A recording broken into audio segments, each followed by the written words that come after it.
Okay students, let's now talk about aggregate supply. देखो aggregate supply है क्या। अगर aggregate demand total goods and services की demand है इकोनॉमी की, तो एग्रीगेट सप्लाई मतलब जितनी चीज़ें इकोनॉमी में आ रही हैं, इसका मतलब value of output that is being generated in the economy. और वैल्यू ऑफ आउटपुट आपको याद है एक नेशनल इनकम का मेथड भी है, और इसलिए हम एग्रीगेट सप्लाई को और इनकम को एक ही बात मानते हैं।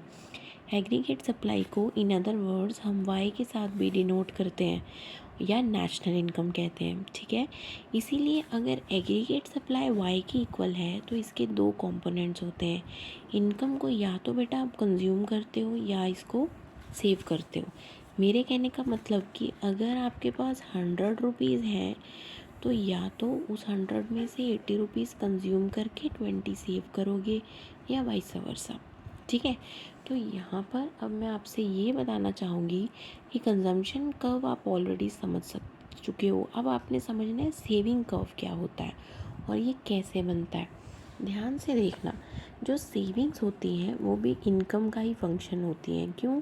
क्योंकि हम अपनी इनकम में से ही सेविंग्स को जनरेट करते हैं। तो saving is a function of income.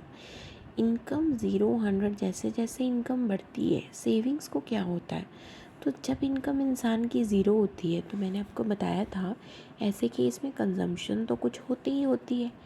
तो बात यहाँ पर ये है कि तब सेविंग्स को क्या होता है, वो नेगेटिव हो जाती है बेटा, क्योंकि वो कंजम्पशन में यूज़ कर ली। और याद है आपको, मैंने आपको कहा था कि वो जो ज़ीरो लेवल ऑफ इनकम पे कंजम्पशन हो रही है वो कहाँ से हो रही है, वो पुरानी सेविंग से हो रही है।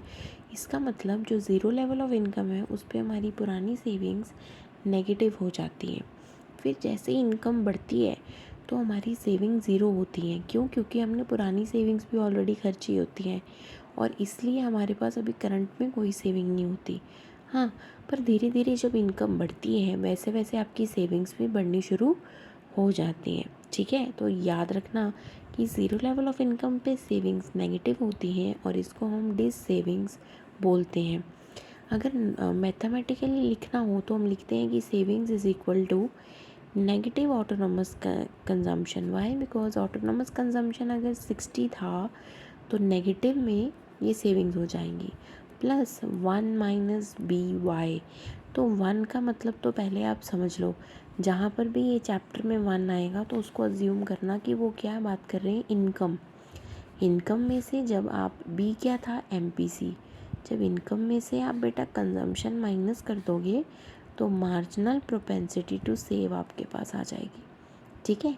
तो एमपीएस एंड वाई 1 याद रखना, ठीक है। जब हमने इसका कर्व बनाना है तो कैसा बनेगा, पहली बात नेगेटिव शो करना पड़ेगा, फिर ज़ीरो। तो नेगेटिव से शुरू कर लेते हैं और फिर जहाँ पर ओ एक्स एक्सिस पर टच करेगा वहाँ ज़ीरो, उसके बाद ये बढ़ता ही जा रहा है। देखो -60 0 68 कांस्टेंट है बिल्कुल। सेविंग्स भी एकदम से इंसान अपनी तिजोरियाँ नहीं भर लेता, धीरे धीरे इनकम के हिसाब से वो सेविंग्स बढ़ने शुरू करता है। इसीलिए ये भी कांस्टेंट लेवल पे इंक्रीज़ करती है, स्ट्रेट लाइन बनेगी। फाइन, यहाँ पे आपने नेगेटिव ऑटोनॉमस कंजम्पशन लिखना है। This is how you are going to make the savings diagram and how to make the aggregate supply. Now how to show that.